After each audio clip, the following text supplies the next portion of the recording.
Hi, my name is Karen. I'm your host and relationship coach. My goal is to help as many couples as possible have better relationships with themselves and their partners. Obviously, you can't really fix a relationship in 5 minutes, but what I want to do with this podcast is give you bite-sized tips in about 5 minutes for how to navigate different and possibly difficult situations in your relationship more skillfully. This is not intended to be a substitute for working with a relationship coach or a couples therapist. And if you are having issues in your relationship and want to get more help, I always recommend working with someone because there's no better time than now to make the decision to have a better relationship.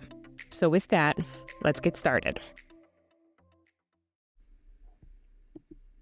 Hi, I'm Karen, your couples therapist and relationship coach with A Better Relationship Coaching. And today I wanted to talk about infidelity and the impact it really does have on your relationship. Studies show that about 20% of men and 13% of women have a sexual affair outside of their marriage. And when we talk about emotional infidelity, that number goes up.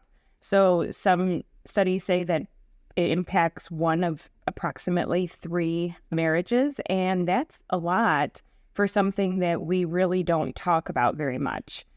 Trust is the most important part of any relationship, and it's the foundation of what we kind of come to know as being the reality of our relationship. It gives us something that we can stand on, that we know to be true, that we have this inner sense of knowing certain things about our relationship with our partner. And when infidelity comes into the picture, it's just like turns everything completely upside down. And that breach of trust that is caused by cheating has huge effects. Some of them you see right away, and some of them are under the surface because it's that emotional trust that's broken. We will often minimize the impact of emotional cheating on a relationship, but when you're turning to someone other than your partner for emotional support, connection, fulfillment, in many ways, you're replacing your partner for those things. And this is so hard because that is something that's normally reserved for your partner, for the closest person to you. And so when you start giving that to someone else, it is devastating and it shakes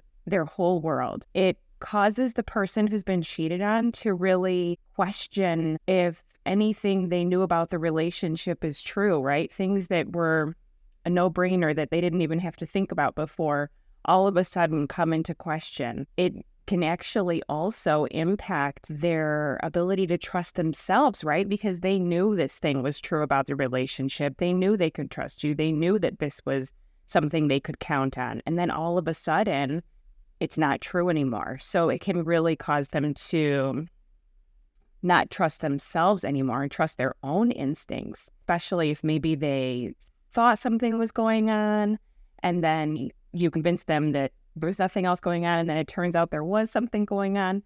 That has a really big impact on the person who has been cheated on to feel confident in their ability to trust their instincts and really count on themselves and what their instincts are telling them. This is the case for emotional and physical cheating because the real injury is not actually just having sex with someone else.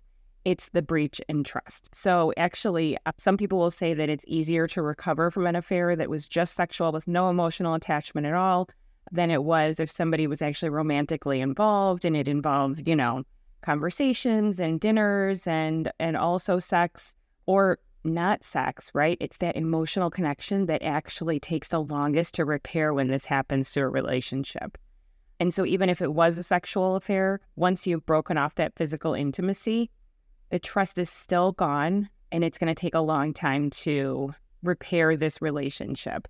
Now, I will say when the person that has cheated does disclose an affair to their partner, the chances of staying together are actually better than if you keep it a secret. So when you give your partner that opportunity to see what was going on and to decide if they want to stay together or not and how that's going to look, your chances of actually having that relationship continue goes up. I also want to say that when we're on the outside looking in, it's very easy to say things like, oh, I would never stay, and you should leave him or her, and we just kind of have that automatic perspective. when you're actually in that situation, I have spoken with many people that are in this situation, and they will say, I just did not know that it would be like this. And now that I'm here, I just don't know what to do. I want to say that because I know that sometimes people feel a lot of shame for staying or thinking about staying and what that looks like. But really, it's a decision that you can't make until you're in that situation, unfortunately. If you do decide to try to make it work, a lot of times relationships end up much better than they were before they found out about all this and had to go through this, turmoil of recovering from an affair. But it is a long road and it takes a lot of work from both partners. So if you are in this situation and you're not sure what to do, I do definitely recommend getting some help working through something with this. Either a relationship coach or a couples therapist to help guide you through this, because it's a really difficult process, but it is possible to come out from this. All right, I hope this was helpful, and until next time, take care of yourself and take care of each other. That's it for today. I hope this was helpful for you. Don't forget to hit follow so you can find out when new episodes come out each week. And if you're interested in working with me or just learning more about me, you can check out my website, abetterrelationshipcoaching.com. Thank you so much. Until next time, take care.